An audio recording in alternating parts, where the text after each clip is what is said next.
Protesters in Myanmar, also known as Burma, took to the streets today on the one-year anniversary of the country's military coup.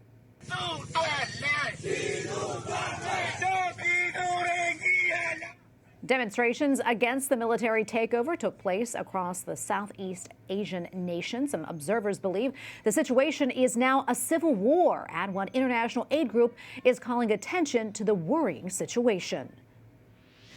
Joining us now is Thomas Heine-Geldern, Executive President of Aid to the Church in Need. Mr. Executive President, great to have you on. Thank you for your time today.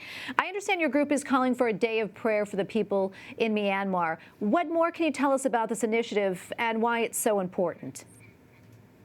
We join an appeal of the Myanmar Bishops' Conference, which was given on the 14th of January this year.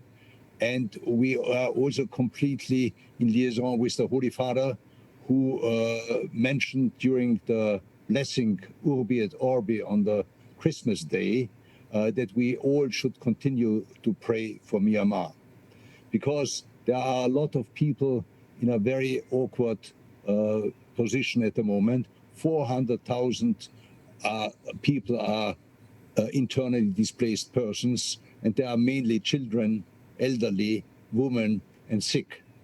So that's the reason we want to reach out to all our benefactors, to all our friends, to join us in order to pray for the better development in this Southeast Asian country. We know a little bit about the situation in Myanmar. How are things for the Catholic Church and the faithful there? What can you tell us about that? Well, I think what is extremely concerning for us is that in those states of Myanmar where the Christianity are well represented, the difficult situation for the people, despite of the ethnicities and the religion, is the worst. So we have states like Chin, Kaya or Karen, where the Christian population is considerable and where the oppression for the people is pretty high. We have learned that 14 parishes have to be abandoned by the faithful, and those people make out a big portion of the internal displaced people. The situation is that the church, the priests, the women religious, the catechists are trying to follow their folks, the people, and try to support them wherever they can. Because in a situation like now, where the oppression lasts for more than a year, the hunger and the thirst is not only for food and water. The people and the faithful are very, very grateful to the loyalty and to the engagement and to the sign of love of all the priests, of all the catechists, of all the sisters. They follow them, and they can offer you the Holy Mass. They can offer them the communion. And before I let you go, can you tell us how your group is helping the people in Myanmar?